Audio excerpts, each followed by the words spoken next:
शिव चर्चा के बहुत ही दुख भरा गाना लेके आइल बानी, जौन एगो बाजिन के गाना बाटे और आप लोग ध्यान लगा के सुनी। मारे ली जेठानी तनवा बाबा के भावनवा नासा कुने लागे हो ये भोले जी, बरसे नया नवा एगो लालना करनवा अंगना सुन लागे हो ये भोले जी, बरसे नया नवा एगो लालना करनवा अंगना सुन लागे हो।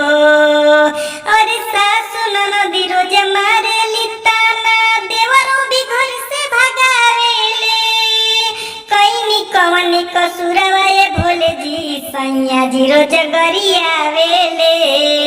सासु ननदी रोज मारे लिताना, देवरो भी घर से भगावेले, कईनी कवनी कसुरवा ये भोले जी, राजा जी रोज गरियावेले।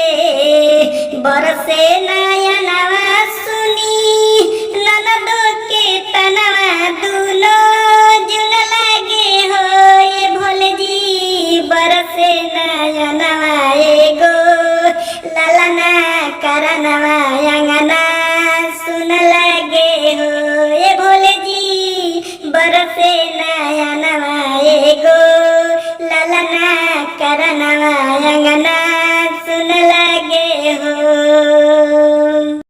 नमस्कार, प्रणाम दोस्तों। ये गाना आप लोग को कैसा लगा दोस्तों? अगर ये गाना अच्छा लगा हो तो प्लीज़ चैनल को ज़रूर सब्सक्राइब करिएगा और वीडियो लाइक करना मत भूलिएगा, क्योंकि हर रोज़ हम एक बहुत ही अच्छा बिल्लू का सॉन्ग लेकर आते हैं। तो दोस्तों प्लीज़ चैनल को कर दीजिए सब्सक्राइब प्लीज़।